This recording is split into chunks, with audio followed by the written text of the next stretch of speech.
Hi friends, welcome to Delta News. తెనాలిలో సంచలనం సృష్టించిన సైనైడ్ మర్డర్ కేసులో శుక్రవారం పోలీసులు హనుమాన్పాలెంలో బాడీని వెలికితీసి పోస్ట్ మార్టం చేశారు. వివరాల్లోకి వెళ్తే తెనాలి ఎడ్ల లింగయ్య కాలనీలో నివాసం ఉండే కటివరం మోషే వయసు 53 జూన్ 2వ తేదీన మృతి చెందాడు. అతని స్వగ్రామం తూములూరు శివారు చింతలపాలెం కావడంతో అతని బాడీని హనుమాన్పాలెంలో ఖననం చేశారు. సైనైడ్ మర్డర్ కేసు దర్యాప్తులో నిందితురాలు మేకల పుష్ప ఇచ్చిన సమాచారం మేరకు మోషేది సాధారణ మరణం కాదని, సైనైడ్ హత్యని తెలుసుకున్న పోలీసులు హనుమాన్పాలెం చేరుకుని మోషే శవానికి పోస్టుమార్టం చేశారు. హనుమాన్పాలెం పోస్టుమార్టం నిర్వహించిన వారిలో Tenali 3 town CI S Ramesh Babu, trainee DSP Bhargavi, Tenali tahsildar గోపాలకృష్ణతో పాటు ఫోరెన్సిక్ నిపుణులు ఉన్నారు.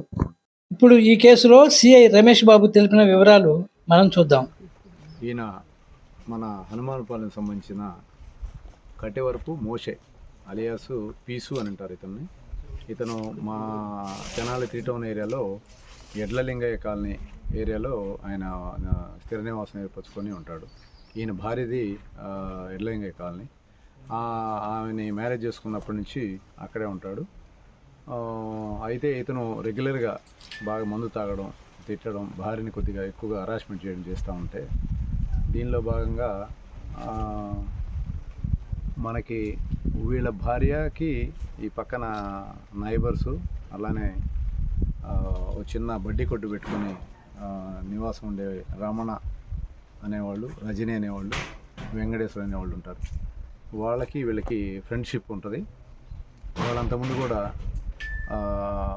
ఇదే విధంగా వాళ్ళ సొంత వాళ్ళ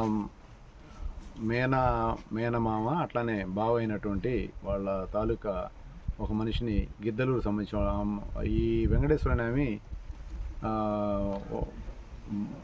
ఈ భర్త మార్కాపురం గిద్దలూరు దగ్గర ఉంటారు. వాళ్ళు పెళ్లి చేసుకున్న తర్వాత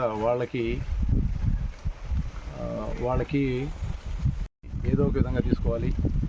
భర్త కూడా సక్రమంగా చూసుకోకపోవడం ఈ అమ్మాయిని. దానిలో భాగంగా ఈ వెంకటేశ్వరి అట్లానే వెంకటేశ్వరి రమణ అనేవాళ్ళు తల్లి కూతురు ఇద్దరు కలిసి ప్లాన్ చేసి అక్కడ ఫస్ట్ మర్డర్ చేస్తారు. అది కూడా ఎవరు ఐడెంటిఫై చేయలేకపోతారు. ఎప్పుడైతే ఈ మన దగ్గర ఉన్న ముస్లిం లేడీ ఎప్పుడైతే చనిపోతుందో దానిలో భాగంగా ఇవన్నీ వెలుగులోకి వస్తాయి. ఈ పీసు అనే అతన్ని చంపడం గల కారణం ఏంటంటే ఇతను కానీ చనిపోతే ఇతనికి వైఎస్ఆర్ బీమా కింద కొంత అమౌంట్ వస్తుంది. ఆ అమౌంట్ని షేర్ చేసుకోవచ్చు అనే ఉద్దేశంతో ఇతను కూడా హరాస్మెంట్ చేస్తున్నాడు, భార్యని ఎప్పుడు ఇబ్బంది పెడతా ఉన్నారు అనే ఉద్దేశంతో ఇతనికి కూడా సైనైడ్ ఇచ్చి చంపేయడం జరుగుతుంది.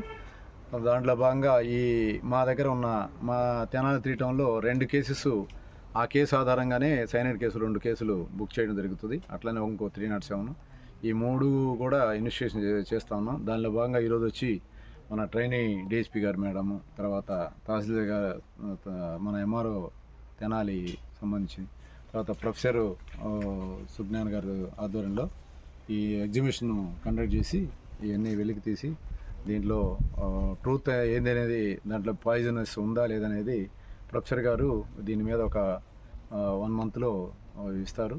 దాని ప్రకారం కేసు ఇన్వెస్టిగేషన్ చేస్తూ ఉన్నాం. థ్యాంక్ యూ అన్నారు. ఫ్రెండ్స్, తాజా వార్తల అప్డేట్ కోసం ఇప్పటి వరకు మీరు మా ఛానల్ను సబ్స్క్రైబ్ చేసి ఉండకపోతే వెంటనే సబ్స్క్రైబ్ చేసుకోండి. అలాగే మీ అభిప్రాయాలను కామెంట్ రూపంలో తెలియజేయండి ప్లీజ్.